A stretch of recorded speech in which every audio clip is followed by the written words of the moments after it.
My dear niece, I must confess myself surprised by your letter. If you were indeed in ignorance of the part that Mr. Darcy played in bringing about the marriage, let me enlighten you at once. Mr. Darcy discovered Wickham's whereabouts and came to inform your Uncle Gardiner and to try and remedy an evil for which he felt himself responsible.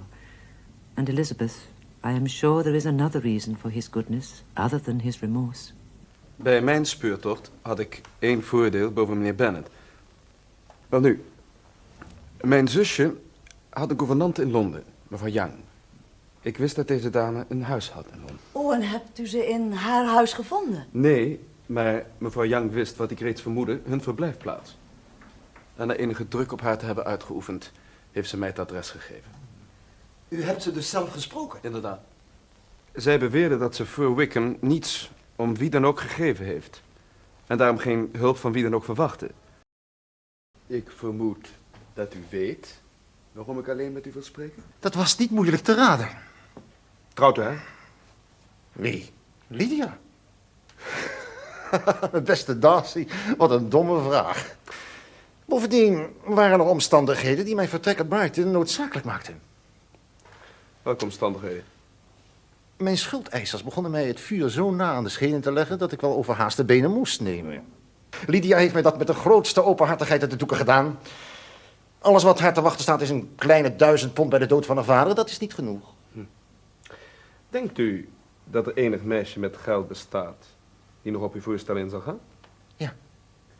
Stel dat haar enig geld zou toevallen.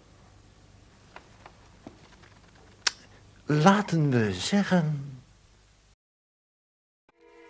And so, my dear Lizzie, Mr. Darcy would brook no opposition. He insisted on doing everything himself and bearing the entirety of the expense. Nothing was to be done that he did not do himself. And your uncle, instead of being allowed to be of use to his niece, was forced to put up with having the credit of it. I must be allowed to insist on this. The fault is mine, and so must the remedy be. It was through my mistaken pride, my reserve, that Mr. Wickham's character has not been made known to the world. Had I not thought it beneath me to lay my private actions open to the world, his character would have been exposed, and this elopement could never have taken place. Mr. Darcy, I really believe you take too much upon yourself. I must insist on this, sir. I assure you that in this matter, argument is fruitless. Responsibility is mine. I must have it, sir. I shall not give way.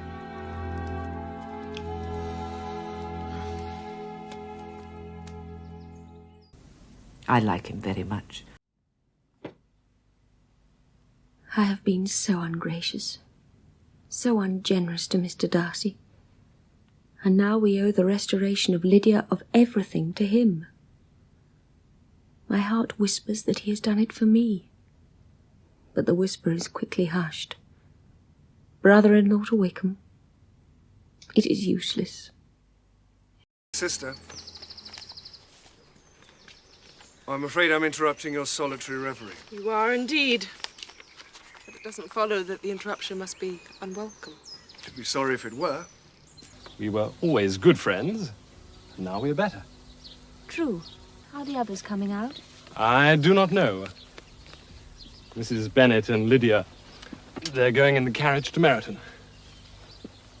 And so, my dear sister, I hear from our uncle and aunt that you have actually seen Pemberley. I almost envy you the pleasure, and yet I believe it would be too much for me. And you met the old housekeeper, I suppose? Poor Reynolds. She was always very fond of me. But of course she did not mention my name to you. Oh, yes, she did. And what did she say? She said you had gone into the army. She was afraid you had not turned out well. But at such a distance as that, you know, things are strangely misrepresented. I was surprised to see Darcy in town last month. We passed each other several times. Wonder what he could be doing there.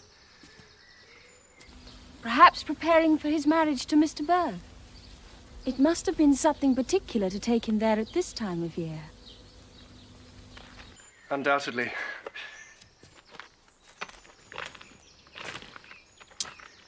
Did you see him while you were at Lambton? I thought I understood from the Gardiners that you had. Yes, he introduced us to his sister. Did you like her? Yes, I did like her, very much indeed. Well, I have heard indeed that she has uncommonly improved within this last year or two. When I last saw her, she was not very promising. I'm glad you liked her. I hope she'll turn out well. I dare say she will. She's got over the most trying age.